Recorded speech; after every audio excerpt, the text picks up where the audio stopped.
it was. I thought it was productive. The main thing I wanted to accomplish was to make sure that in the revenue side and the spending side that the governor was committed to being in favor of some revenue increases, and he said he was.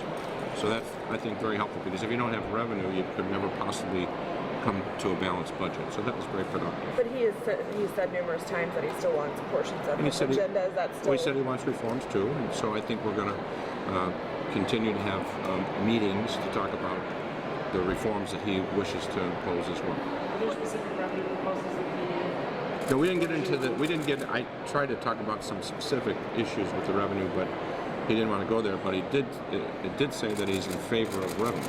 So I think making sure that that was clear to me was very. $5.5 billion worth, or something less. Well, I told him that the proposed tax increase that these working groups were talking about is $4.4 billion, and so I just wanted to make sure that he was committed to being supportive of that, and he indicated he was. Did the leaders give their blessing? Not nailing down the actual number, but that he was in favor of the concept of a tax increase to pay for the balance of the budget. Did the leaders give their blessing to the rank and file members who are working on some of those reforms in a working group? Yes. And what would Democrats be willing to compromise with, or give? That's what the working groups are going to talk about. What's their priority on May 31st? Is there any pressure to get something done then? Of course, because it's easier to pass a bill before that. Is everyone confident that can be done? I mean, we've gone a year without getting things done. So it was a good meeting because, again, the governor indicated he's supportive of revenue to balance the budget, and we're going to have working groups on his reforms. Did he lay out specifically which reforms he wants before he'd agree to? Just the general topics of workers' comp and collective bargaining. When is it time to get into details on those? I assume these working groups will start right away. Did you talk to last week's stopgap social services measure in the meeting at all, or was it all focused on the FY17? Just on the working groups and 17 budget. Okay? Is there another meeting scheduled? Do you plan to maybe next week. Okay? Thanks, Mr. President. Thanks, guys. Thank you. Bye.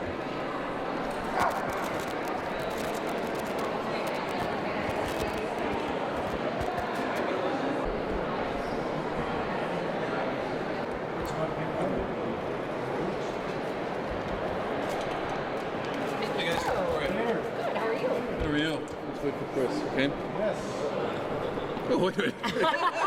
What's doing? We're moving it. Well, thank you. We just had a very good meeting, and I'm pleased to say that after many, many months of objection by the Speaker to discuss any type of reform, the Speaker has indicated he will open negotiations on collective bargaining, local governments, pension reform, and also workmen's compensation reform. Those are the key to breaking the impasse. So I'm pleased that we're going to have a working group that's going to meet very quickly to take up those very issues. So this is great. This is a reversal of the Speaker that we've been hearing for the past year, probably last year. So I believe we've made progress today. Did he indicate why? No.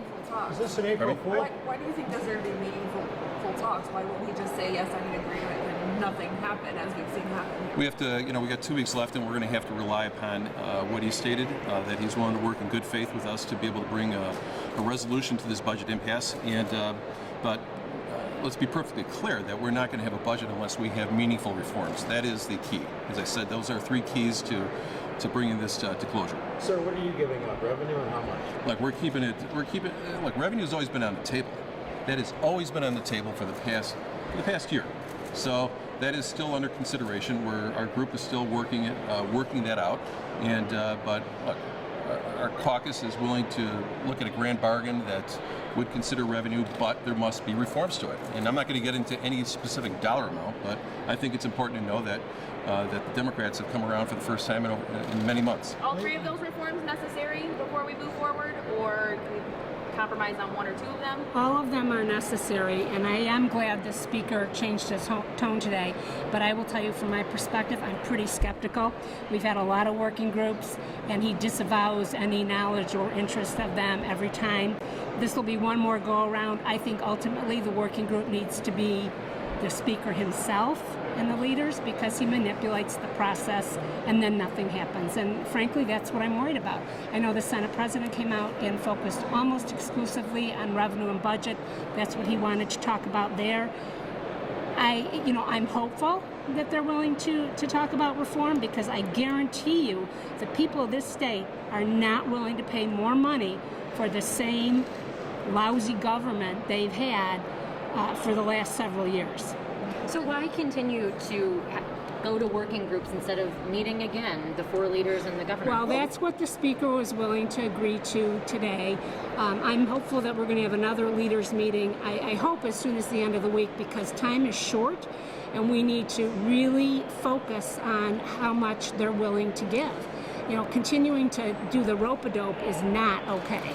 Lousy government. Now, how much do you and the other Republicans wear the jacket for that? Well, I'm not about pointing the finger at, partisan stuff. I think people are sick of that. People know Chicago is in terrible shape, the state's in terrible shape, and it's our responsibility here and now to fix it on a bipartisan basis. So you think you can get Democrat votes for the quote-unquote reform? How committed are the Republicans putting votes on the quote-unquote revenue? It's a quid pro quo.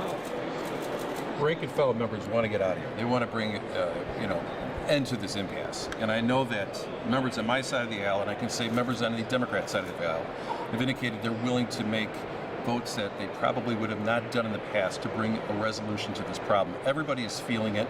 It's not just Republicans, it's Democrats. So we have to rely upon good faith from the Democrat leadership, but also the rank and file. That's why we're going to have the working groups meeting very quickly, and then we're going to circle back as leaders to find out how sincere the Democrats are with reforms. Was the speaker coaxed into making those promises, or did he offer them straight up? He always has to be coaxed into saying anything. If you've been around, the speaker offers nothing unless he's coaxed. How did you go about arriving at those 3 items? It was collectively, the governor, myself, and also Senator Radogno. We believe that those are 3 areas that we have been talking about from day one that are most important, we believe, for the business climate in Illinois. That's going to be the local control, workman's compensation, and also pension reforms. That is what our business leaders are demanding and looking at if they're going to grow the economy and to reinvest in Illinois. Is this a discussion about K through 12 funding and where that No. fits into No. Is this a new working group or the same rank and file lawmakers that were previously working on it? Who's on this? Well, we're going to That's yet discuss to be. it. We're going to discuss it. Yeah. Thank you. Thank you very much. Thank you. Thanks, All right. ladies. Thanks. Thank you.